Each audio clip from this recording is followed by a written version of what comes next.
Mike, turn your games down. Hi, we're looking at a movie episode of Games My Mom Found. I am Mike Albertin, and who's falling asleep at midnight with me tonight? Hey everybody, it's Kenneth Sanity, and ooby-doo, I want to be like you. I'm Phoebe Stanton, demanding that we bring back the automat. Howdy, Robbie Sherman here. Conversations with Robbie Sherman. Just the perfect human being all around with no faults. Ready to talk about Dark City. And I'm Zach from Absolutely the Best Podcast, Work in Progress. And is this movie secretly pushing a flat earther agenda? And Ken, what are we here to talk about tonight that you forced me to watch? You say that like I held a gun to your head. No, you didn't. You just put it in the suggestion thing, so it happened. It was a flare gun. It wasn't that big of a deal, Mike. Gosh. Well, it depends. If you're playing Alan Wake, a flare gun can be very bad, depending on who you're pointing at. So, well, today, everybody, we are here to talk about Dark City, as directed by Alex Proyas and written by Alex Proyas, Lem Dobbs, and David S. Goyer. Came out in February of 1998. And I didn't know this, but this is the second movie he did after The Crow, which is why I remember Dark City. We talked about it during Crow, I'm pretty sure. Oh, we 100% did. I don't remember much about it, but I know it came up. Yeah. This is a hell of a movie. So I'd never seen this movie before, didn't know it existed until Ken mentioned it. So I went into it blind a couple days, 2 days ago, and watched it for the first time. I have opinions. Were you really confused on the first watch? Oh, God, yes. Yeah. Very, very confused. Ken, what is your history with this movie? Oh, I saw this movie when it came out. So this movie actually came out about 2 weeks after I turned 18. Great time I had with it. I went to go see it in the late afternoon. Movie played through. Me and my friends came out laughing. Outside, it was dark. So in less than 2 hours, it went from like late afternoon light, like sun not quite setting, to just black. So, of course, we had a momentary freak out in the parking lot, like you do. But I've seen this movie a lot. And yeah. Okay. A Phoebe. So this is actually my first ever Blu-ray. Didn't see it in theaters, but the very moment that Blu-rays came into being, for some reason, my mom bought me this movie thinking I would love it. And, I mean, she wasn't wrong. I can see that. It feels like that would fit you. And Zach. This is one that I saw back in the day as well. I'm a little older than Ken, apparently. I was in my early 20s. I haven't watched it since then until you guys invited me to watch it for this. Back in the day, I didn't really care for the ending at all. More than anything, I remember not liking Kiefer Sutherland's performance in the movie. On rewatch, I liked the overall movie better, but I still couldn't stand Kiefer Sutherland. And I'm going to try to go easy on him. I know he just lost his father, R.I.P. Donald Sutherland. But his performance in this is just comically silly, and I hate every choice that he made for the part. Here we go talk about that. I don't like his acting in this movie either. So, and I like him in other stuff. Don't get me wrong. I don't know of any other movie I don't like him in. But he's like, I don't know what happened here. It was really off-putting. That's fair. And Robbie. I probably started trying to see this movie when I was around 12 or 13 because I was reading a ton of Roger Ebert. And yeah, Roger Ebert is the most famous movie critic there probably ever was. Had a big old say on what I thought was cool in cinema, and he was a huge supporter of this in ways other critics were not, and I see why he liked it so much based on what else he liked. I probably saw it when I was about 20, and I got a DVD from one of the local thrift shops, and it was good, but I hadn't seen it in so many years I'd basically forgotten all the details and how it functions. I just remember imagery of it. But this was a great rewatch for me. I really like the Kiefer Sutherland performance actually because it perfectly aligns with all the influences that this movie has and plays into those really well. Yeah, I'm really excited to talk about this. I mean, I didn't like it, but I was also just I have opinions that we'll get to a little bit later. But Ken, what is the plot of the movie? Because you don't want to hear what I would say for the plots. Oh gosh, don't you just hate it when you wake up in a hotel bathroom and you don't remember who you are? Unfortunately, that's what happens with John Murdoch. He is in a rush to find out why he's being framed for murder, who he is, and who the mysterious people in trench coats are following him. Along the way, you'll have sex, murder, and telekinesis. Nice. That was good. Yesterday, we recorded an episode that has already come out at this point. Bill made a comment. He's like, too bad we don't have Ken here for the plot because he didn't appreciate my plot synopsis. So, What'd you do without me? Amazing Spider-Man. Oh, yeah, okay. Yeah, you said no. Yeah, I did. Amazing Spider-Man 2. Sorry. The good one. I'm kidding. The terrible, shitty movie. That movie. I haven't seen one. It didn't seem right to join. One's very good. 2 is... Woo! Did you say Amazing Spider-Man 2? Amazing Spider-Man 2, yeah. Okay. Oh, the first one has so much just like table setting in it. I hate it. Like I don't like either of those movies, but the first one is the better one for sure. Correct. Oh, God, yes. Whew, but that, yeah. So that's... I didn't have nice things to say about that movie. So, cool, it's an episode, though. Yeah, if you want to hear me bitch about Spider-Man for 2 hours. So, all right. I mean, so this was something that you had mentioned in the Discord back when we did I think when the Discord first started, Ken, you had put this one of the suggestions. So it's been on my list to do for a long time. Oh, We had this in a poll a couple months ago, but it didn't win, but it was second place. But I figured, you know what? Fuck it. I just want to cover this movie finally because we had talked about it with The Crow, and apparently Alex Proya, he's known for about like 4 movies, it looks like then. he's got a few movies out there that are interesting. We'll put it that way. Well, I know he's known for The Crow, Dark City, I, Robot, and Gods of Egypt. Well, he also did a movie called Knowing. Oh, which- Oh God. Hey, that movie's I like it. awesome. Never Burn seen it. Burn it. Gasoline, open field, burn it. Nope. For what it is, I thought it was entertaining. I liked the Nicolas Cage one, right? Yeah. Yeah, when you Yeah, got Nicolas Cage playing an MIT professor, fuck you, nothing else matters. It's great. He's also done a lot of music videos back in the 80s, including Don't Dream It's Over by Crowded House, Rhythm of Love by Yes, Rock of Life by Rick Springfield, and of course, everybody's favorite Alphaville song, Mysteries of Love. Rick Springfield, everybody's favorite blue-eyed misogynist. Hey, that's absolutely right. Hey, he puts on a good concert when he's 70 years old, though. I can say that. I Hey, got free fuck yeah tickets on that. one time. He can do a good Hendrix impression too when he's in the mood. I was at a casino and someone was like, "You want free tickets?" And I'm like, "Okay." And they handed me tickets to Rick Springfield. I'm like, "All right, okay." And then we went. It was It was the last day of 2019, right before the wonderful year of 2020. Mm. And he was 70 years old and climbing across chairs. And I'm like, "How?" Whoa. He put on a good concert. So Boy eats his fiber. this is a movie that I was so I went into this completely blind because I tried to do it now with every movie that you recommend, Ken, or almost everything on this podcast. I try to watch it. No trailers. I don't read nothing. I just come into it completely blind. And fuck was I confused for a good hour and a half. It's interesting though, because there's like the homeless guy who basically spells it out for you. A third of the way into the movie. Like he says everything that's happening in the movie, like right before he jumps in front of the train, right? Oh, But not homeless, but yes. the detective, yeah, who lost his mind. Oh well, yeah. I guess he was a detective. He was a detective, right? Yeah. Yeah. Yeah. Walensky. Yeah. So I thought that was like on revisit. I thought that was interesting. So I'm like, oh, this guy knows exactly what's happening.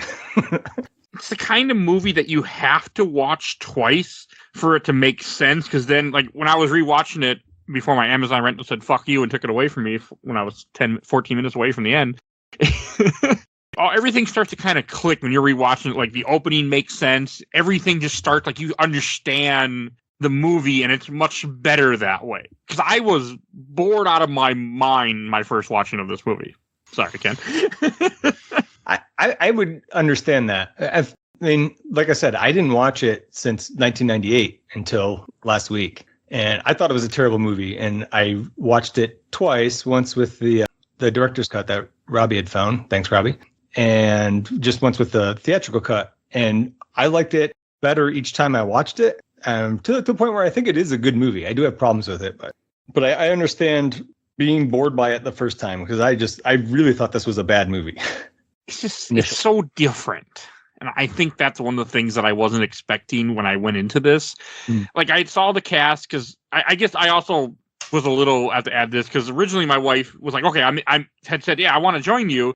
But I didn't realize that she meant that she wanted to join the podcast. I thought she just wanted to watch the movie. And then she was mad at me. So I was also going into like, oh, I feel bad because it was on the same night that she was supposed to work. And about 10 minutes into this movie, she's like, nope, it's okay. I'm bored. This is stupid. I wouldn't want to be on the episode anyway. So I'm like, oh. And I was less. I'm like, okay, good. It all worked out. Like, she's not upset with me. But, so, I mean, there was that going into this movie, too, because I sent her a poster, because I won't send any trailer, just send a poster, and she saw the cast. So she's like, okay, I'm interested because of Kiefer Sutherland. It's a great cast. Jennifer Connelly, William Hurt. Like, there's some Rufus Sewell, I don't know him at all. He's in Man in the High Castle. Yeah, I don't know him either, but he was really good in this. This was the first movie I saw him in, actually. I did not watch Kenneth Branagh's Hamlet, so I didn't get to see his great turn as Fortinbras. Did not watch Dangerous Beauty. I did watch this, and then shortly thereafter, I got super hyped when I saw him play as Count Adamar in A Knight's Tale.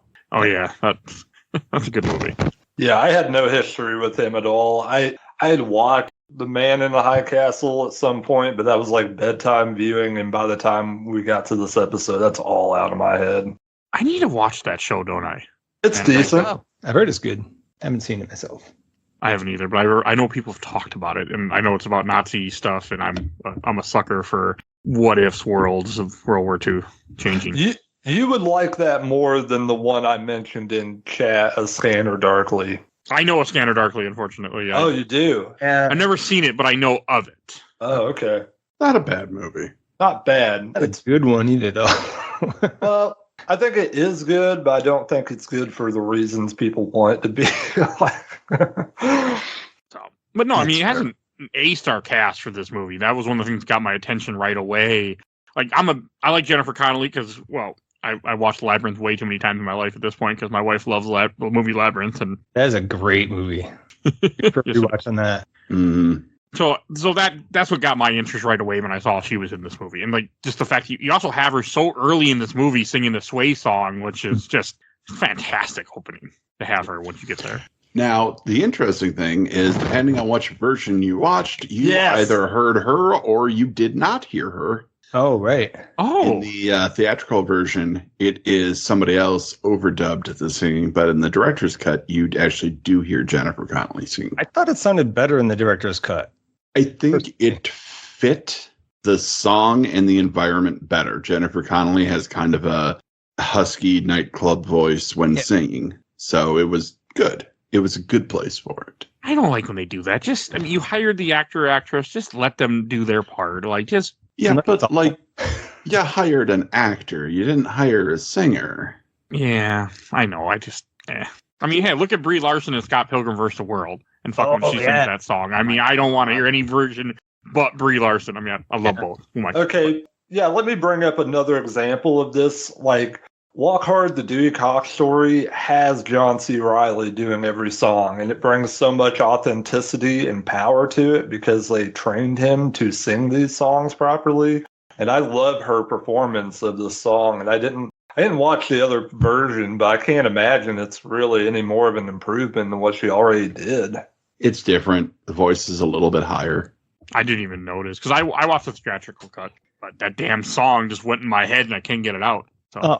While we're still on the cast, did anybody catch that the prostitute May, I think her name was, played by Melissa George? Yep, her theatrical debut. Yeah. Unforgettable. She sure was debuting. I saw that. I couldn't believe it was her. It almost doesn't look anything like her. It did, like when she got killed later on and she was dead. She looked more like her, but I had no idea. That was a surprise to me. I've never heard of her, I don't think. Or at least I didn't recognize her. She's in like 30 Days of Night. Have you seen that?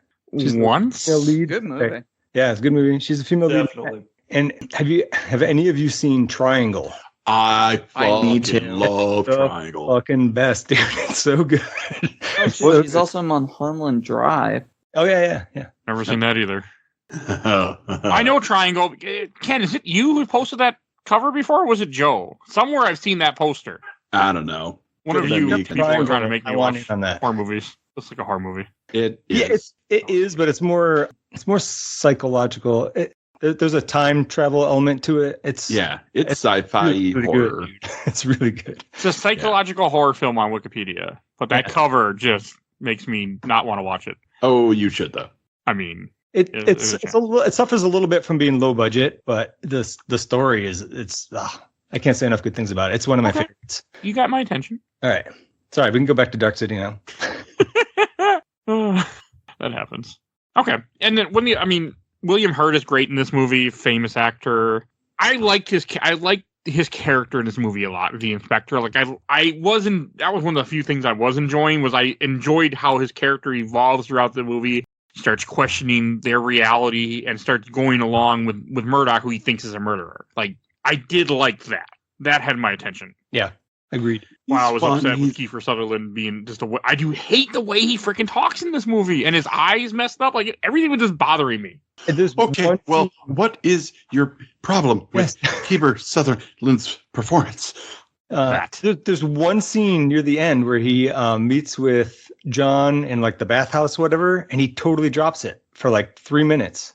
Okay, so I am going to do some of my famous education here. His character, Dr. Daniel Schreiber. There was a German judge back in the day who wrote an entire book about his nervous illness, whose name was Daniel Schreiber. And it's all about his mental decline. This was a very formative psychological textbook. And it influenced a lot of modern psychology today, including Sigmund Freud, hack, but whatever. And I would not be surprised if he got some of the character from the real life person. Well, as much as we can for somebody who's been dead for a lot of years. I just wonder what the direction was with that. Like, did he bust that out as a surprise? And Proyas was like, I love it. What his character goes through via the flashbacks, he was forced to give himself the procedure, and he took his own past away. But he's not in control of his hand, so he's supposed to be an expert at this. The strangers aren't, so they probably lobotomized a little bit of his brain that they weren't supposed to. That's fair. Or just took out information that they didn't want him to have in the first place. Yeah. And the eye thing, they beat the shit out of him. I understand the reasoning for the character being like that. I just don't like the choices that Kiefer Sutherland made to portray that character. It just seemed goofy to me. There's actually a couple times where he drops it throughout the movie, too. In situations where he's like getting close to being able to undo the stranger's influence, he's getting excited. He's, getting nervous, and that's when it starts. When the strangers confront him and he's doing that, he's scared. He's getting nervous. It's a nervous affectation. I thought it was actually pretty cool. It's just a tick. I can get behind the stopping and starting based on what you said, but just the affectation that he has put on in this, I did not care for. I would really like to point out how I think this is related to like a type of Peter Lorre impersonation on a level, like with the way the eye kind of droops down a little bit all the time and how he's always kind of bent over in a certain way. Peter Lorre always had this presence of kind of out of sorts at all times and a little shifty, but not because he's trying to be, just because he looks that way. I really get a lot of Peter Lorre out of this, and given the influences of German expressionism on this, it makes a lot of sense to me for this to be a Peter Lorre impression of some sort on a level. Oh no, you're not wrong. This has Peter Lorre from M written all over it. Yes. The persecution and everything. Plus, Alex Proyas did say he got a lot of influence from, Murnau and Lang and a lot of, like, as you said, the German expressionism. And you can tell earlier in the chat, I don't remember it was one of you who said that these sets would look good as goth, right? That was me. Yeah. All right. And yeah, you're absolutely right, because Tim Burton used a lot of that same German expressionist influence to create his Gotham universe as well. So yeah, it 100% does look like Gotham because they were both influenced by the same thing. That's This- cool. Same things. It works. Like this movie does give off a very certain vibe that it's going for, and it does it well. Like, Yeah. I don't know what my issue was. I feel like I just wasn't in the right mindset, which happens sometimes with movies or games. Like, you're just not in the right place to be absorbing something for the first time. Don't Do worry, you we think- can give you some new memories, and that'll help.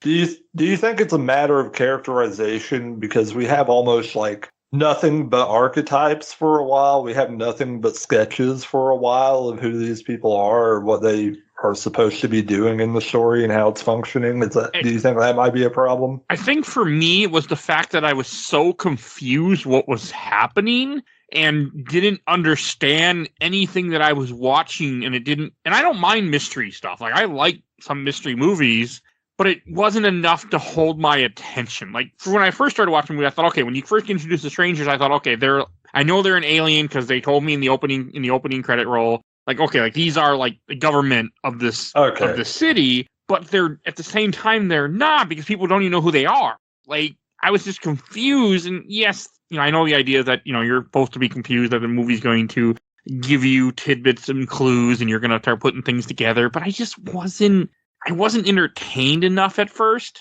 and I wasn't really interested. I mean, I did my best to watch the movie, but I just was so confused. It wasn't until I rewatched it again earlier today where I started appreciating the movie for what it was. It's funny that you say the opening text scroll, because now we know exactly which version of the movie you watched. I watched the theatrical cut, pretty sure. It's a voiceover, right? Yeah. Yeah. Marking the second movie that has been completely ruined by voiceover in the sci-fi genre. Why are you referring to David Lynch's Dune? I forgot about Dune. I was actually also referring to Blade Runner. Oh, yeah. Oh, that's an even better example, I think. Oh God, never. Blade Runner's still watch really that good movie. Never watch it with that narration though. It's so hammy, like the way it cuts in. It ruins that film. That theatrical release of Blade Runner is just so. Ugh. Ken, We're not do here you to remember talk what about version that, we but watched? that ending- We watched the final cut. Okay. It's been a while, but I fucking love Blade Runner. I you like did all the not. cuts. Doesn't matter to me. Wait, no, I didn't like Blade Runner. I like Blade Runner 2049, I think. That's a great movie, too. Maybe the first Blade Runner I didn't like. I can't remember. Go listen. There is no bad Blade Runner. I can't remember what my opinion was. I think 2049 isn't going to age the same way, but yeah, it's still a watchable, enjoyable film. I mean, this film does do a good job of giving you it's also kind of it's a very depressing movie. I think that was part of my problem with it too. I felt like everything was depressing. I didn't have a happiness to it. You find out everything is fake. Nothing is real. Like, the world you live in, everything is make believe. Everything is true. Nothing is permitted. How does it go? But like, that's kind of how it felt to me. And I think sometimes when I watch stuff that is kind of depressing, yes, I know this movie's supposed to have kind of like a happiest ending, but to me it was still depressing. I think also the fact that he was upset with his wife, that Jennifer Connelly, and she's fucking gorgeous in this movie. I think that maybe somewhere deep down that bothered me. But hey, I don't know. That's fair. Well, like, she cheated on him. Oh, you'll like this, Ken. So I made a joke to Tiff. I said, if I disappear for 3 weeks, and I said the locks won't be the same. She's like, nope, the locks should be changed. Your stuff will be outside. You just disappear for 3 weeks with no word. Like, she cheated on him, though. Like, I think he's completely within the realm of okay to be pissed off at Jennifer Connelly. Quote unquote cheated on him. He doesn't know that. Well, yeah, like, he thinks it's real. She thinks it's real. And really, what is reality other than perception that people agree upon? That is fair. I was waiting for something like that to pop up from one of us. God. I mean, I was just going to say, not as soon as I expected. it does make you question a lot. I mean, that's the whole idea of this movie, is to make you question your memories and how what we perceive as reality is our memories, and it is how we remember things. Like, and it does do an interesting part of that to throw it all into a blender and show what would happen if people just switched places. Yeah. I think part of the reason why the film succeeds the way it does is because it's building on dreamlike architects that have been playing around throughout the 20th century, and it's one of the finest exposés on that, on exploring the ideals and the surrealism that was popping up in German expressionism and going into science fiction and horror over the next decades. 100%. Like, this is This is a good thesis statement on where popular thought was at the time, and also the fact that this came out a year before The Matrix is pretty wild. Yeah, The Matrix is 94 or 93 or whatever year. 99. Oh, what year is this movie? I thought it was 98. This is 98. Oh, never mind. Oops. Okay. I want to talk about the influence on The Matrix of it a little bit, actually, because they did come out very close together. May have even been overlap in the production, but I feel like this clearly influenced The Matrix. And as a matter of fact, the rooftop set that Trinity uses to escape at the beginning of The Matrix, that was from Dark City. It was a leftover set from Dark City that they used for that. Yep. It was sold to the production of The Matrix at the end of shooting. Yeah. And then I'd rather have sets be sold than you selling a costume that your stupid ninja guys wear that you then sell for another movie. So. Oh my God! Would you drop it? Damn, Mike. I gotta make presume there's a specific example. Surf Ninjas. Yeah. Street Fighter. But then also the tuning of the city, the visual effects I thought were actually really good, especially for 1998 here, where the city is growing, and that was an influence for Christopher Nolan for Inception with all the city.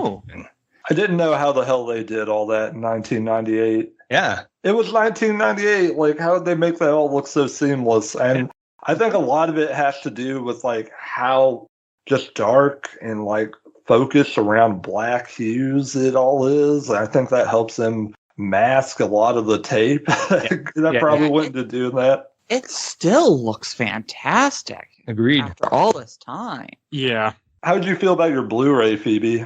When you go through it, how the effects look? Yeah, just how they transferred to high definition. Oh, they're fucking perfect. Oh, good. I couldn't tell what was practical effect and what was CGI. If there even was any CGI in this movie. I think anytime that the buildings were twisting and growing, I suspect that was CGI, but I agree. I can't tell. I just I don't know how else they would have done it. Probably stop motion. That's the only other thing I could possibly think of. Yeah. That would have been a lot of models, but maybe. Yeah. That was a thing. Yeah, I know. It looks fantastic. Sure. I don't know what the budget for this movie was, but it's funny that in the 90s we had CGI that looks like this that can hold up, and meanwhile, Marvel movies, we can automatically tell in a theater that they look like shit. It's fucking amazing to me that this thing looks better than iRobot just 4 years later. It's fucking amazing. How the hell is there such a downgrade? Okay, Phoebe, you can enjoy iRobot all you like, but I'm never, ever, ever saying iRobot is even a moderately good film compared to where this is set up. Because, my God. Oh, we're comparing it to Dark City? No, not at all. The budget was $27 million. The box office was $27.2 million. Oh, well, that's it just broke even. Yeah, not to Hollywood, but yeah, because it doesn't count all the money that they want from. They want more, but yeah, they didn't do very good. This is a little bit of a pivot, but I kind of wanted to ask everyone how they felt about the nudity at the beginning, in the first quarter of the film. I never have any problem with the nudity as long as it doesn't even have to have a reason, but I think here there is a reason. It sets up one character's entire profession and relationship to John, and then the other, it's a body. It doesn't matter. It's desecrated.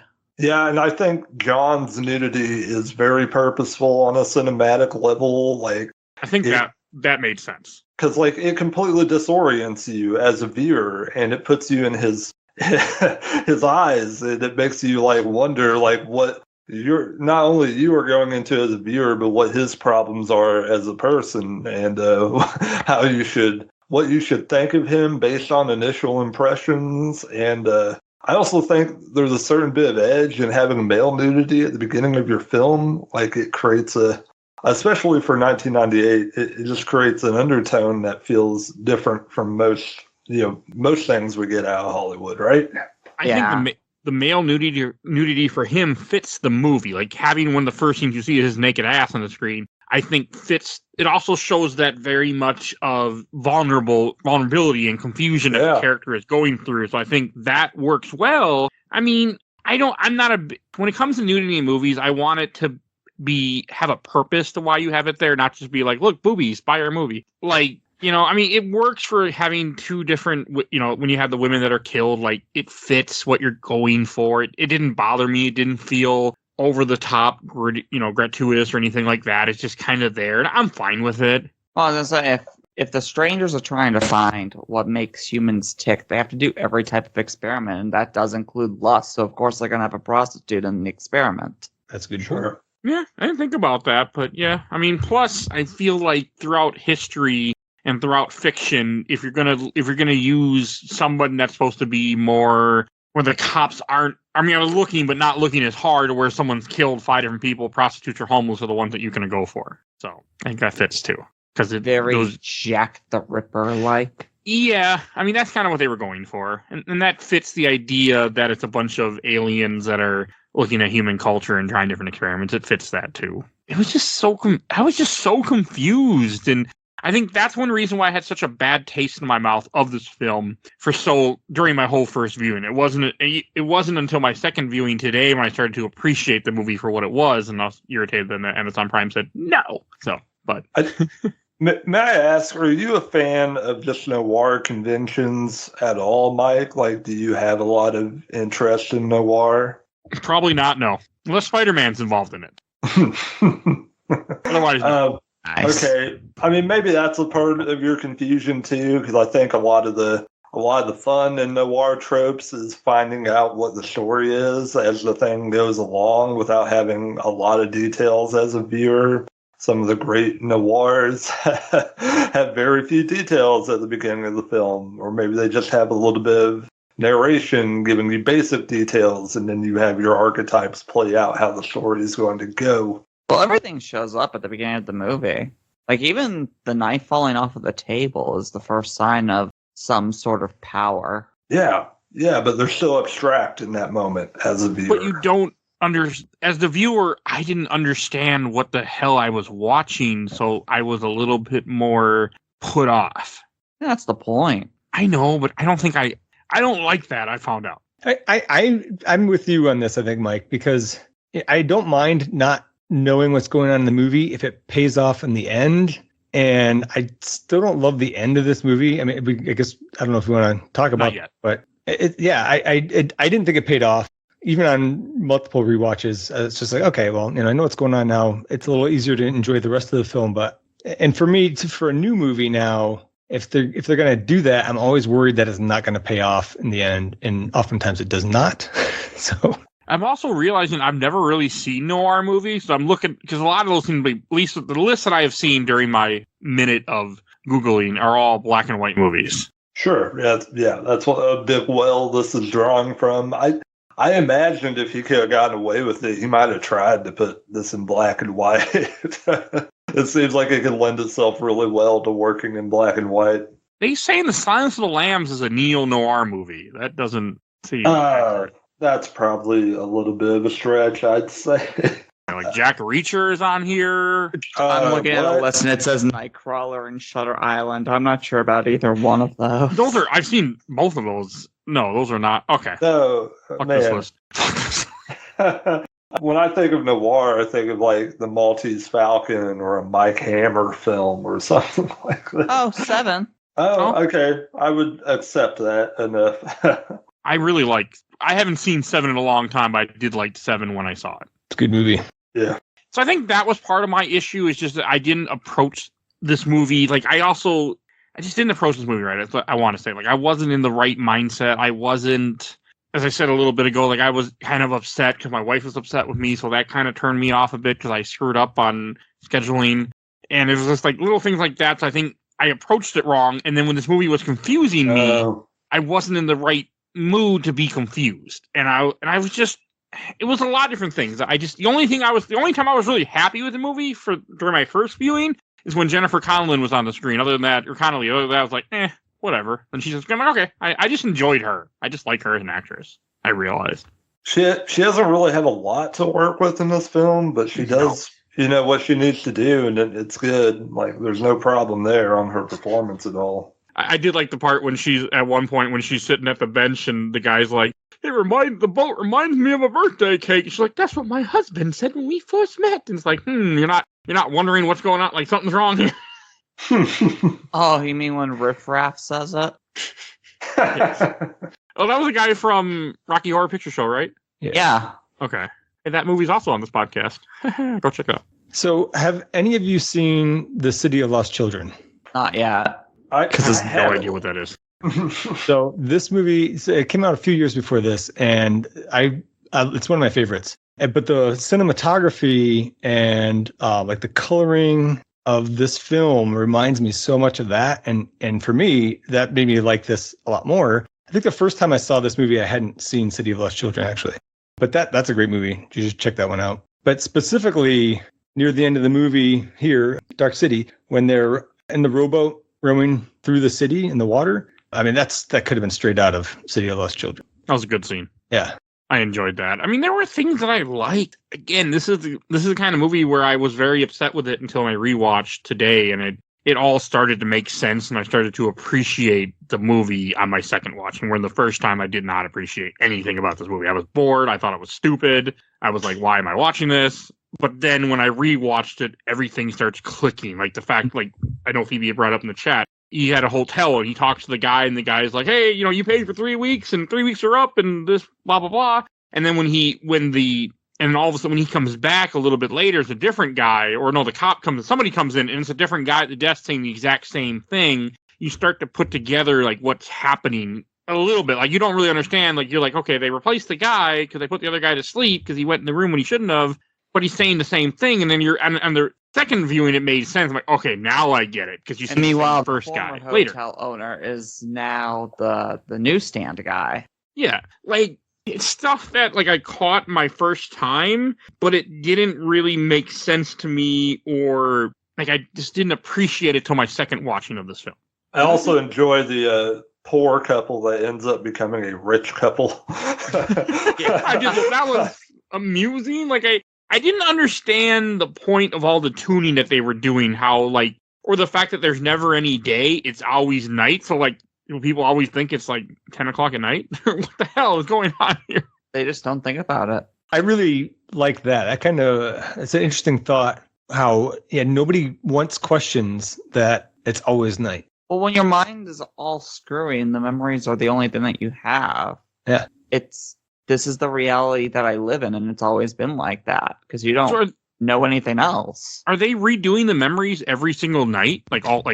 For some people, every night it's changed, but it's not everybody who gets changed. Okay. Yeah. That'd be a lot of work. They're running poor Keeper Sutherland ragged.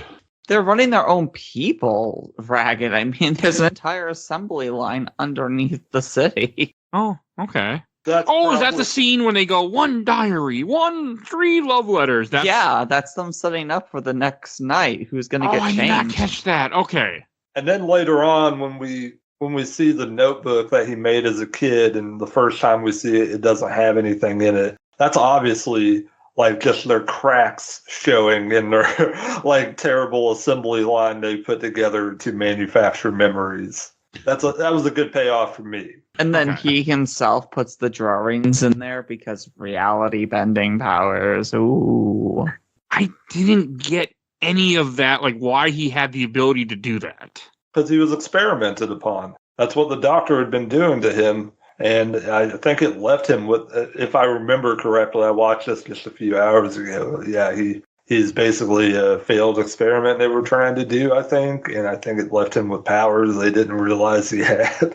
Oh, I assumed that he was just randomly special and it just didn't work on him. But I like your explanation better. That makes a little more sense. Well, I mean, he was randomly special because Schreiber tried to inject him, but he couldn't because the syringe was tuned out of his hand. Like, he was unconscious. The strangers got exactly what they wanted, just not in a version of the outcome that they were expecting. Yeah, it's the entire not like this meme in movie form. That's fair. Okay, because I wasn't really sure like what was going on with that, like the tuning. Like you see the aliens, the strangers have the ability to tune, but I didn't know why he had the ability. But that makes sense then, that he was just like a failed experiment. This movie does leave so much open as to their intentions and why they've Like, because we were told that they captured human beings so that way they can extract their individual thoughts, but they themselves work as a collective, and they only work as a collective. They don't have like individual thoughts. Yeah. And that guy he fights towards the end, I'm pretty sure is like the Prime and everything. That's individual originates Yes, with him. Mr. Book. Yeah. Mr. Book's basically the Borg Queen. Yes, Damn that's it, what I was Ken. thinking too. Yeah. Except these are the Borg. slightly hotter. Oh my god. That was funny. I like how they're all named after just stuff. Yes. It's kind of scary how many of them there are when you also think about the fact that they're possessing corpses. Yeah. Well, it's an entire alien race that lives on the corpses of humans. Like, it kind of, like, now that all these prostitutes are dead, are they going to become strangers? Are there female bodies strangers? Sure, it'll just take a few days. You know, you gotta get the works going. You gotta get everything set up. It's just a process. Like, everybody knows how to do it. It just takes a little bit. You only got so many people. And most of them are working on diaries and shit. And how Aren't long has most this of them experiment male? been going? Male looking. Well, I thought they were all male looking. Like, I didn't think anybody looked like a female, honestly. Like, or at least a traditional ideal of a female. Like, that's what I was wondering. Like, when it comes to like them, because they're murdering people. Because I'm assuming the people that get murdered or die in this town then become other things. That's what I assumed was happening. I guess if they are, then I assume they get rid of the things that are overtly feminine about that body, and they don't emphasize those things. I swear there are some female strangers in the background, but There could be. Yeah, there Yeah. may well be.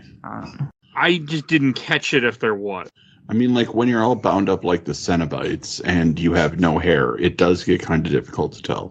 Yeah. I had That's to fair. notes too that they look a bit like Cenobites. I was can't thinking have that too, any Ken, that when look that like little Angelique. kid the teeth start chattering, you see the little kid. Yes, I was good.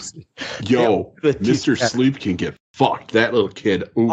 Also, I was just thinking about that kid from Star Trek every time he popped up. Like, the little alien that, like, holds the Enterprise captain and Oh yeah, captive oh, in in the TOS. original series, Yeah, yeah. I was thinking about that little Clint Howard kid like the whole time they were on screen. Nah. It's a very strange film, and I think that was also my problem with it too. Is that, like, you have one scene in this movie where they end up injecting his memories that he was supposed to get into the mind of one of the aliens, and that's when he becomes he's like, I'm the killer you were supposed to be. Yes, yeah. poor Mr. Hand. Oh, Mr. Hand just wanted to know what it was like to be us, and he said, nope, can't do it, homie. Which I think is the second time Richard O'Brien has played an alien trying to infiltrate human society. Yeah. At Yeah. least the second time. Oh, yeah, Rocky Horror, right? What we mentioned. Yeah. Okay, Breath. that's funny. That came up twice. Best part is you can actually piece together that this experiment has not been going on for all that long, because Dr. Schreiber he must be a part of it from the very beginning to move the memories around, and he's still relatively young. Yeah, but in that scene where they show him like all bloodied and battered, where he has to give himself take the memories out of himself, Yeah.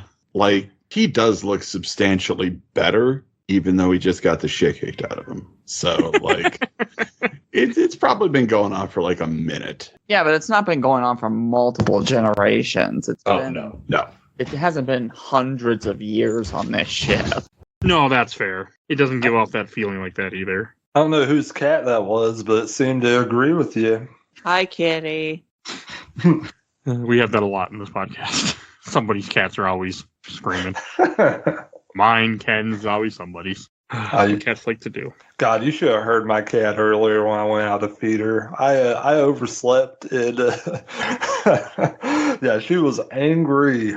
That is a crime against humanity, they think. I hear it every morning when I oversleep. So, You need to Crime. feed the mic. it's their food and they want it now. I do like when the city is changing. I think that's good. There's one scene where a guy gets crushed because he doesn't make it out fast enough. I thought that was a good scene. That I like that. I like seeing the guy get murdered like that. It was good. He deserved it. Newsflash, Mike Albertin enjoys watching men get murdered. Apparently, yes. Especially when they're annoying me like this. They were in this movie. When you do get to see the alien for the first time, you see a little like blue blob. I thought that was cool. A nice touch. It was good to have an alien that didn't look like a typical alien and also looked like one that could live in a corpse. Yes. Yeah. But that drip, though, oh my God. Seriously, where did the strangers shop? I want all their clothes. The Jesus. same level of hell that the gash do it. Like, especially those coats with like the high-ass neck-protecting fur collars. Yo, that is a look. I love it. I gotta tell you, I like those boots Rufus Sewell had. Those look good. I need a pair of shoes so bad. Another interesting thing about those boots, though, like, I don't think it happens in the theatrical version, but in the director's cut, he takes more time getting dressed and he looks at the shoes and you can see that the shoes are not worn at all. Yeah. Which is, that's like, if you're paying attention, that's a good first hint that something isn't quite right. Yeah. Was that on purpose or is that just bad costume design? Oh, no. Well, it must have been, because why are they also put in the line of your shoes untied? Yeah. Oh, yeah. Like, what was the point of that? To show that they were unused shoes? I guess so. Probably. I was thinking about that. that. I caught it the second time watching this where the first guy has his untied shoes and later on you have another guy who goes, you got your shoes untied. I'm like, there's got to be a purpose for this. The strangers didn't get him dressed properly. Strangers don't hardly dress at all, so I can't imagine they understand the proper context for wearing clothes all the time. Like, they may not even understand what buttons do sometimes. They may just sew them on because they see them on other pieces of clothing. Oh God, the strangers avoid water and they live in corpses. They must smell like shit. Oh, yeah. No, they use dry shampoo. They're fine. They don't like water. They don't like sunlight. That's why it's always night. They're Kenneth, gremlins. They don't Gremlins like water. feed after midnight either. Yeah. They can't because the clock stops at midnight. There is no after midnight. Oh my God, we're breaking this movie down. I have to say this, Kenneth. Anybody who uses dry soap is not fine, okay? No. They are very bad off. No. Really bad. They're having a bad time. But you know what? It's cool. We understand everybody has their kind of day, you know? Yeah. God, where we go sometimes. So Phoebe, you kept one thing you brought up in the chat. I think you brought it up in this episode too, but I want to talk about the whole automat thing. I forget that was a thing in the 90s. It's coming back too. I personally don't like those. You put the money in, then you pick out like a sandwich or something. I never liked those. That was in the 50s, Mike. Oh, well, the movie's in the 90s. So. That's the thing, though. They put a lot of outdated stuff in here to not be able to nail down the time period. Which they even point out that it's based off of multiple different eras. Yeah, that's why they have that makes sense. Turn of the century medical equipment mixed with, bright, shining sci-fi medical equipment. I did not catch that either. Okay. I thought the automat maybe was something earlier, because I'm like, I feel like I remember one of those in my time. Oh, they never really fully went away, but not like phone booths. No. Not like phone booths. Payphone sure went away. Like, last time I saw one, I took a picture of it. Went, hey, look, a payphone. I miss payphones. Damn. This movie is using anachronism in the same way Batman the Animated Series did, where you're taking things that are out of time, but also mixing them with things that are modern. And so does that mean that Batman Animated Series is noir? Oh, yes, Dude, very much. Are you kidding me? No, I wasn't. We talked about noir earlier while you stepped away. Okay, so I do like one noir thing then. You like Blade Runner? Blade Runner's noir. Yeah, Blade Runner's noir, dude. Like, so much of the stuff that you like, you'd be surprised if you actually break it down. It has a lot of noir tropes to it. Any of the hard-boiled detective stuff that's noir. Like Maltese Falcon, Casablanca, like a lot of those. Yeah, Big Sleep. So good. Long Good Friday. Like, there's so many noirs out there. They even have like a lot of modern noirs too. Like, well, this is a pretty modern one. Like, it's a genre. It's a genre. It's full of tropes. and people find really interesting ways to integrate it into their movies. And I think this is one of the best modern noirs in existence. It's very punctuated by cynicism and like working class observations about how society is failing people. So that's something you can look at too as a noir trope. And I think this movie has a lot of like subtle like satire about how our police function and how our society actually kind of functions, how there's like a whole lower class beneath the rich that actually do everything. The strangers themselves, they don't have class systems technically, but maybe you could also view that as like critique of the rich and how they expect everyone to think like them, like the ultra wealthy, how they like go out of their way to work to convince people into a hive mind of such Fair. terribleness. That's a fair statement. Okay, I didn't think about that, but that makes sense. Oh, there was one scene that I really appreciated in this movie, especially the second time watching it. This is around the time when Amazon said no and took it away from me. Was when they after they go through the rowboat and you have Murdoch and the cop, William Hurt's character, I forgot his name.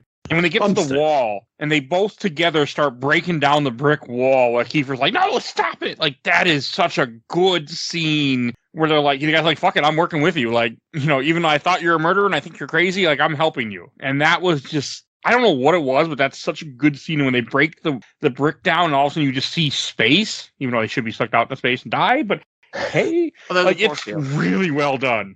Yeah, there's a force field, Mike. Come on. Yeah, I did see that too. I did see how they get to a force field and they project out into space after that. But that was my initial thought when I first saw them go into space. Until I saw the force field when the two guys get thrown out into space. The force field was added on studio insistence.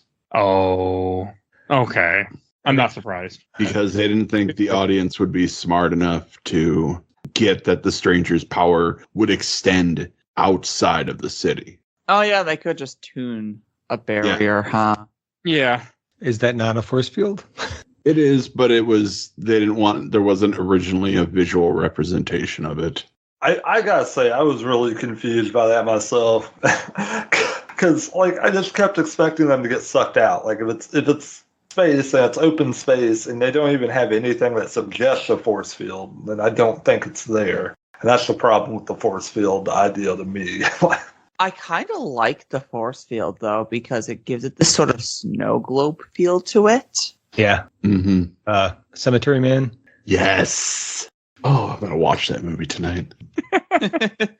Okay, I didn't realize that was something that Sue added, but I didn't mind. I thought it was a nice touch. I was just very confused. I mean, you guys have explained a lot more, so now I understand this movie a lot better, which makes me appreciate, like, the whole idea throughout the movie, he's trying to get to Shell Beach and nothing leads there, like the train that he's supposed to take. You can't get on the express line. Like, I think that's a nice touch, how it's unreachable because it doesn't exist. I love that part of this movie. And like everybody's like, oh, sure, you just, how do you get there again? And like, nobody can quite remember things. That was a really, really, that part of this movie was done very well, I thought. I think that's a really great metaphor for childhood. Oh, yeah, I like that. Okay. Like, no matter how much you have fond memories of things like growing up, it's never the same. You can never actually go back to what your idealized version of that from memory was. Yeah, you're bumming me out now. It's not a happy movie. No.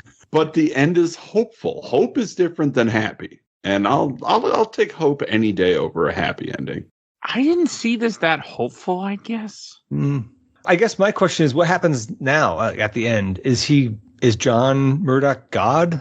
And like, does he then now have to provide for all these people somehow? Like, yeah. Does he get corrupted by his own power? Exactly. I mean, that's exactly what I was going. Does he become the new stranger in town? Like, there's so many possibilities, and the movie leaves you with no answers about that, and I love it. Maybe if it made more than $200,000, we would have got a sequel and found out. Although, Hey, we have a short that nobody wanted to watch on a really? streaming service that no one wanted to buy. Okay, so Their own streaming service. Sure, I'll pay $5 a month to watch a single video. yeah, let's talk about that. So it's not really a sequel. Price said it takes place in the same universe as Dark City. Okay. So it's not really a sequel, but watching the trailer, it's got some vibes. You know, it's definitely got some similar vibes. But when the short came out in 2021, not that long ago, Price did also talk about he was working on a Dark City series. It better be an anthology. I would love it for it to be an anthology. Oh my God, would that be amazing? I'm surprised they were still working on something that is involved in this. I'm pretty sure Alex Price made it with his own money. Oh, okay. Like, He has enough. he's got something, but it is okay. So the official description on Wikipedia says Mask of the Evil Apparition, which is a short film written and directed by Price, set in the Dark City and the two worst words ever, cinematic universe, was released in 2021. So this is, a relatively new project. I didn't feel like spending money for yet another streaming service. I didn't want to hit unlucky number 13 with my streaming services, so I That's chose completely not fair. to. I will watch it one day. Maybe we should do it as a mini. It's only a 20-minute film. Well, that's not bad. Hey, I agree with you, Ken. I stopped at lucky number 7 when it came to the streaming service. Nice. The worst title I've ever heard of any film ever. I mean, It's a damn good film, though. Oh, I don't like that one. It's decent. It's an okay sort of noir-y kind of thing. That is not the worst title. I promise.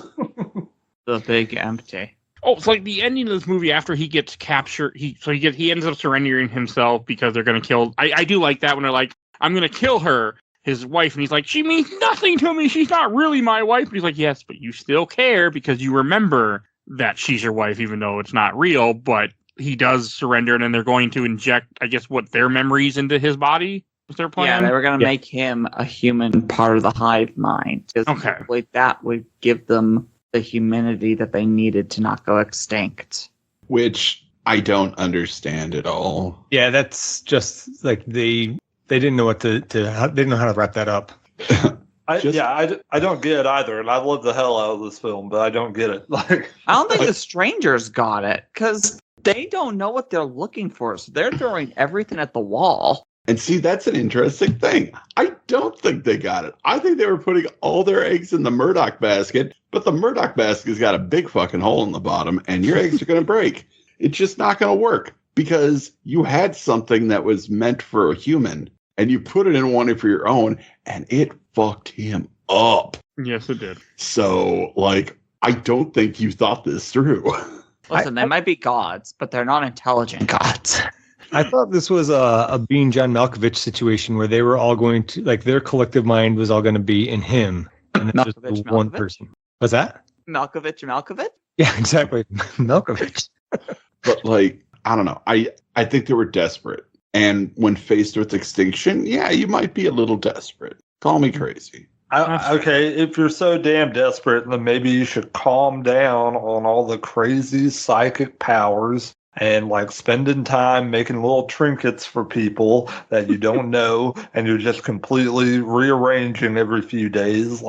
If you're strong and smart enough to propel an entire cityscape across the universe, shouldn't you have better rationalizing abilities than to worry about the fragile human emotions that give people sentience? I don't know. I just feel like there's a big gap in understanding of what these characters' motivations are.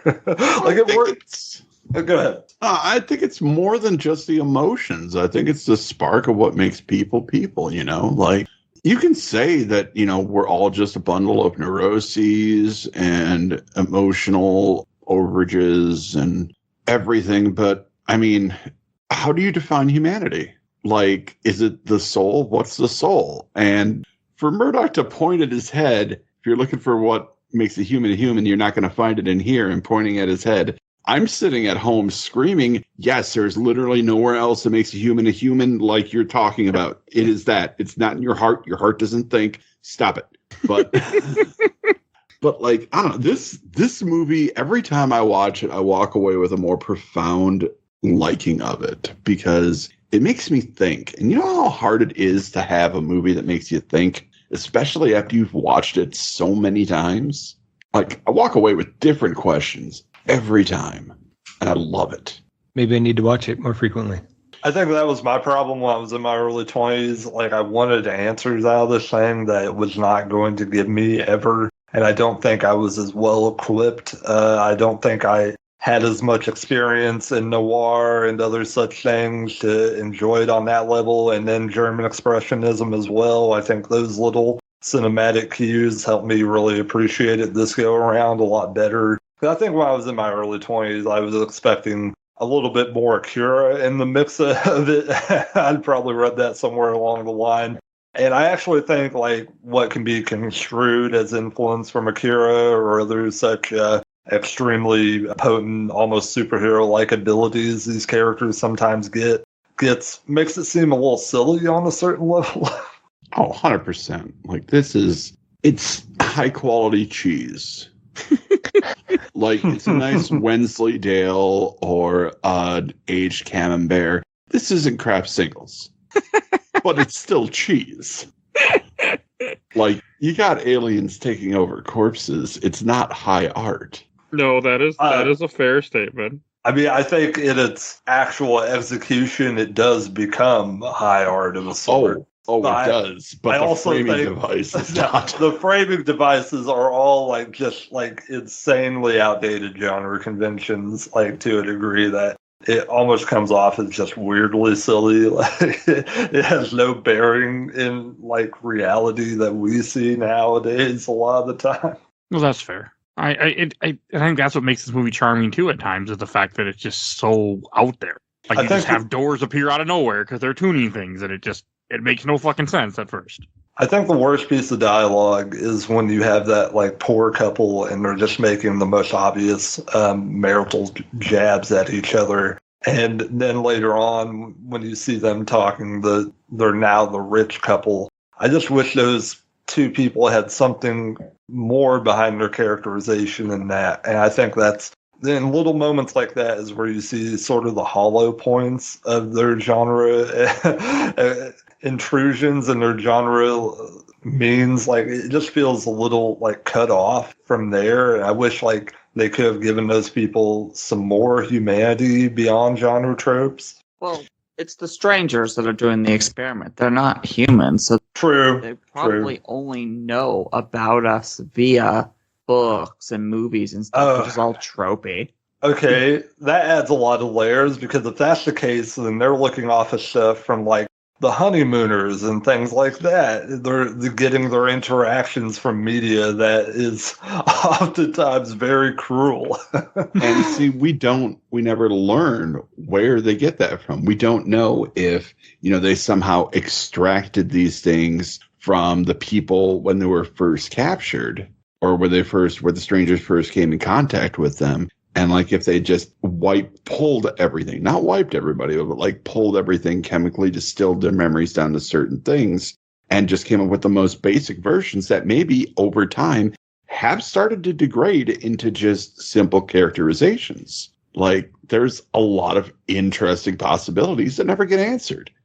I think it does get answered, because you have the scene where Schreiber's actively making one of the memory concoctions, and he's going, yes, a bit of teenage rebellion, bit of spousal abuse here. Those are kind of tropey things that he's adding into a final concoction. Yeah, but we don't know where they came from. Well, okay, if we're just using that, then I guess that means he's really the one shaping the human minds of the city more than the strangers are on any level. The strangers are using him as a means of creating these archetypes, and whatever his pop culture experience is probably being filtered into that. Like, more than likely, yeah. Man. This movie does a way better job when you think about it than it appears to. So I want to talk about the ending of this film. I didn't really understand what was happening. When you get Psychic to the people end. doing psychic shit. Okay. It's X-Men shit. You know, this is Charles Xavier moving things with his mind. Like, Yeah, it's basically Charles Xavier versus Jean Grey, only using brain powers. And what's his bucket? Oh my God, how did I forget his name? Who? Murdoch. Oh. Murdoch is basically has the Phoenix Force. well, okay. Phoenix Let's see. Force, and I would also say Acura, like the kid from Acura is in there too. Oh, Tetsuo. Yeah, Mm. Tetsuo. Mike, okay. When you have two reality benders fighting each other, it can't always be like Guardians of the Galaxy 2. Fuck that movie. Okay. Fuck you. I don't. Hey. The second film, I don't like it. I think you should revisit it. I did, and I recorded a podcast about it. Didn't like it then. Fair enough. But I do yeah, think 1 and 3 are better. I love 1, and 3 was good too. I only saw it once, so I don't remember it very well, but I liked 1 a ton. 1 is amazing. But no, okay, I was just kind of confused. I mean, and then when he meets Jennifer Connelly again, she says her name is Anna, but earlier is her name Emma? Yes, Emma, Yeah. but she got changed. Oh, okay. There's a scene where the strangers come into Emma's apartment and say, "Don't worry, Anna, we'll have some nice, pretty things for you in a bit." Okay. And she's like, "But my name's Emma." And they're like, "Bitch, you thought." Okay, I do remember that. I caught that the second time. I missed it my first playthrough or watch through. Okay. But like, there's so much going on, and this movie demands your attention in Agreed. a way that most movies nowadays don't. And it's one of those movies where if you're paying attention, you're going to get a lot more out of it than if you're even slightly distracted, because so much is happening in the foreground of this film. So much is happening in the background of this film. A lot of things are communicated by looks instead of words. There are a lot of visual cues that are important that you probably won't catch unless you're paying attention. It's, I think, one of the last really big movies that rewards paying close attention. Well, that's fair. And I think that's maybe one reason I didn't enjoy it as much my first time watching it. I wasn't paying enough attention. I was just not into it. Which is fair. I mean, I think seeing it in the theater away from the distractions of home Yeah. probably is the best way to see this movie. If you ever get a chance, if there's like a house, like one of those places that plays older movies, I know there's a word for it. It starts with R, and it's bumming me out that I can't think of it right now. But if you ever have a chance to see this on the big screen, Okay. take it. I do try to see old movies when they get the chance to see them in theaters. And I try to go back just because I've had some great experiences There's seeing the movies again.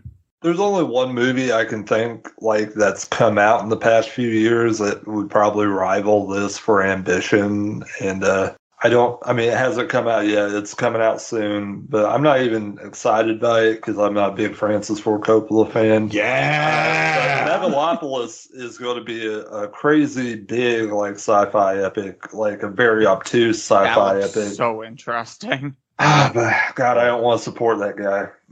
I am so in for that. I hope you have a good time. I think I'm just sitting out on it. I don't want anything to do with that guy. That guy has supported Victor Salva like through a ton of things. I don't like Shia LaBeouf being in this movie. Like, quit giving him movie roles. Like, he's a complete mess on set. Why he's still getting movies? Yes, Just he admit should. it. That's all. He's a mean-spirited bastard that puts people at risk. Like, I don't like him at all. Fuck him. Okay. Anything else to say about Dark City before we wrap this up and go to show Stacker Box? You know, we didn't really talk about the director's cut a whole ton, did we? No, we did not. We should. Okay, so there is a director's cut that was that came out in 2006, and it was basically as close to the movie that Alex Proyas could get with what elements of the film still existed. He went back in and did some color grading and touched on the special effects. In the beginning of the movie, Murdoch's tuning little squiggles are a lot less pronounced than they are at the end as he gets better at it. And it's a small little thing, but it makes a difference. I think that makes a very big difference because it's distracting when he first does it in the theatrical cut. Yeah, but like in the automat when he first does it, it's just like a little wave. In the director's cut, it's not the big rings. Yep. And there are sequences in the theatrical movie that are completely shuffled in place in the director's cut. Like stuff happens in different order. The strangers don't see Schreiber until after he's talked to Murdoch, like close to halfway through the film. And that's like one of the first scenes in the theatrical one. Well, not the first, but it's pretty close to the beginning. There's no narration, no voiceover at the beginning. That was a huge improvement for me. Yeah. And most importantly, at least for me, there's no shot of the people falling asleep right away. Oh. I like the fact that the first time you see people sleeping is when Murdoch comes downstairs from his apartment and sees people just kind of sleeping around the lobby. And there's no explanation for it. I think that is more effective to draw you in than the theatrical version. That's fair. I agree 100%, Kenneth, because at that moment, it made me think that the people who we ultimately come to know as the strangers that come up and they come up into the room after him, like it made me think they had murdered all these people and had taken out this whole hotel, but then all of a sudden they wake up and they just go back to business as usual. And that gave me a much more interesting hook into this film I'd pretty much forgotten since the last time I'd seen it. Like, for me personally, the director's cut is the way. But I understand people wanting to watch the theatrical one, too.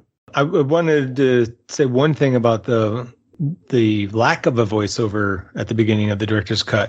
In the theatrical cut, in the voiceover, he says, Kiefer Sutherland says something about it being Earth, right? I forget, I don't know exactly what it is that he says, but I remember that because I remembered the end of the movie where it's not Earth. And so that kind of bothered me. And so that they just cut that out, problem solved. The studio insisted on the voiceover because they thought people wouldn't get it. That's the point. Yeah. And like, I don't know. Studios just need to shut up and let people make the art that they want to make. They can't do that. Studios think they know best because people that make hundreds of thousands of dollars and being in charge of corporate know best. They think. They do not, but they think they know best. You know what suggestions are in Hollywood? Suggestions are you making yourself useful and making yourself worthy of your pay. Okay? You're there to do a job, you understand? And you need to make suggestions that improve the possible money-making ability of this film. Oh man, this is going to be a 9 out of 10 film? Oh, tax write-off. Boo. I've always said being in a corporate does not mean, like when you're especially high up like that, does not mean you're smart. It partly means you're lucky. And knew the right people. It doesn't mean you're a great smart person. Look at Elon Musk, for example. Look at David Zaslav. That's another one. Probably a lot more than that, but I don't want to. All right, is that everything you guys want to say about Dark City? Yeah, probably. Okay, let's go to Shelf Stacker Box. And Phoebe, why don't you go first? I'm putting this on the shelf. It's not a perfect movie, but this is the movie I absolutely love. Okay. Zach. I like the idea of this movie and the ideas contained within the movie, swapping people's memories and all that. And I did like it a lot better these last two viewings. I can't get past Kiefer Sutherland's performance in it, though. Fair. And I'm still don't like the ending, but I think it's worth watching for somebody who's interested in sci-fi mystery kind of stuff. Probably watching it twice, unfortunately, unless you hated it so much the first time. So I don't think it's, for me, it's not shelf worthy, but it definitely goes in the stack. It's not in the box. Rob. I would definitely put this on the shelf. I wouldn't feel bad about showing it off to strangers or what have you, friends coming over. I think it's a pretty cool film. I definitely do think like its use of archetype makes it feel a little obscure and weird in a way that may not appeal to every audience. You could you could say that it's so embroiled in its genre conventions and ideas that it doesn't have a lot of time for, say, diversity or other types of topical points that help people out. But I also think it's an incredible like thesis on so many types of genre material over the 20th century, and it's so well executed. Like, it really does push itself into the realms of higher art, even though you could also say that it's very sketchy in certain ways, and that maybe it asks a little too many questions instead of giving you answers in a way that are satisfying. Okay. And I'll go next. So I was a little torn. When I first watched this 2 nights ago, I was like, this is stupid, this is boring, I didn't appreciate it. And then I rewatched most of it today, and then after us talking about it, I'm going to put it in the stack. I had a much better time when I rewatched it the second time. It made a lot more sense, and I wasn't bored. Now that I understood a bit more about the movie, I really was finding myself much more interested. It's a movie you have to watch twice, unfortunately, because it just doesn't make any sense the first time, and I feel like sometimes certain people might love that. I found out I'm not one of them, but on the second watching, I enjoyed it much more. And I saved the best for last, Mr. Ken. This is absolutely going on the shelf. It is still on my personal shelf. It probably always will be. Like I said earlier in the podcast, every time I watch this movie, I think something different. It's good for sci-fi. It's good for philosophy. It's good for whatever you have that ails you. This movie I wouldn't necessarily call it feel good, but I feel good whenever I watch it. So yeah, shelf, maybe even the vaunted mega shelf for me personally. Okay. I am glad that you suggested this, because this is something that I didn't know existed, to be honest. So I'm glad that I finally have watched it, though. I'm glad you did, too. You're not the first person I forced into watching this one. I believe that. And you won't be the last. I also believe that. I really hope you spend some time like digging into noir after this, because I feel like if you had more just familiarity with the conventions that make up noir, this would have paid off a little better for you, Mike. I think so, too.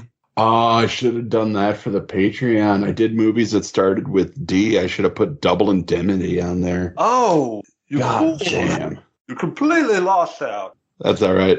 I'm going to make you watch Double Indemnity, Mike. Can I join you for that one if you do it, man? I don't even know. What's the movie called? Double Indemnity. Okay. Let me pull it up and see. Oh, 1944. Good luck. Yep. Good luck. I'm not a big black and white film guy. So. All right, now we have to make Mike watch The Artist at some point.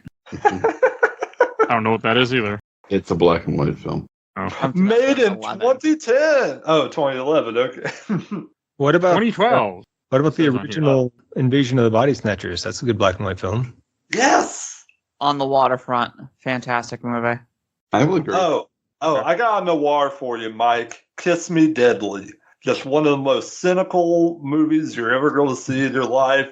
Enjoy it when you get around to it. 1955, though. I have issues with old movies, I've noticed, so I don't watch them. They move a little slower. Listening audience, you know what to do. Let the online bullying commence. Join the Discord. You can suggest things. Absolutely. Will I get to it? Who knows, but you can suggest it. In In fairness to you, Mike, I think most people kind of hate the past on a certain level. I hate the future, too, sometimes, so depends on what's going on in the world. But, all right. And, Zach, where can you find you at? I do absolutely the best podcast, The Work in Progress, and you can find that anywhere you want to search for it in podcasts. Right now, we're going through the MCU, discussing the movies, and basically stack ranking them, kind of like Hardcore Gaming 101 style. Pretty easy to find. Check us out. You will see a link in the show notes. And Phoebe. Hi, I'm the Let's Play Princess. You can find me on YouTube, Twitter, Twitch, maybe, as well as co-host of the Nerds of Broadcast podcast. And Mr. Robbie. Yeah, hi, Robbie Sherman, Conversations with Robbie Sherman. You can find me through Twitter. I got a Discord. I put out the podcast through Spotify, and it's also on Apple, so I shouldn't be too hard to find. Please look me up. We just put out an episode last week on the Twisted Tales of Felix the Cat miniseries we've been doing. And Monday, you like that cartoon? Nice. Okay. Yeah, on Monday we got a Freakazoid rewatch episode coming out. So a lot of things coming up. Been a little bit out of the game, just having to do other things, but I'm still getting things out. That's good. Great. And if you enjoyed this episode, over 650 other episodes of this podcast, we do movies, comics, video games, all sorts of stuff. Go check out our giant catalog. If you want to support the show, we do a Patreon. For little $1, you can vote in our Patreon polls. We have 1 to 2 every month, so definitely go do that, please. For little as $1. And join our Discord. You'll see a link in the show notes for our Discord. I always happy to have new people join us and chat with us. And you can suggest things for future episodes. I want to give a shout out to my awesome intro and outro critic, Elena, at Hell Hassphere. You can follow her on TikTok, Twitch, Instagram. You'll see a link to her link tree in the show notes. And please check out also Gamer Looks at 40 with Bill Tucker. And please follow us on Facebook, Instagram, Twitter, Threads, Blue Sky, YouTube, audio only. I think that's, and rate and review us wherever you get your podcast. I think that's everything I need to say. So we will see you guys all next time. Bye, everybody. Bye. Thanks for tuning in. Adios. So long.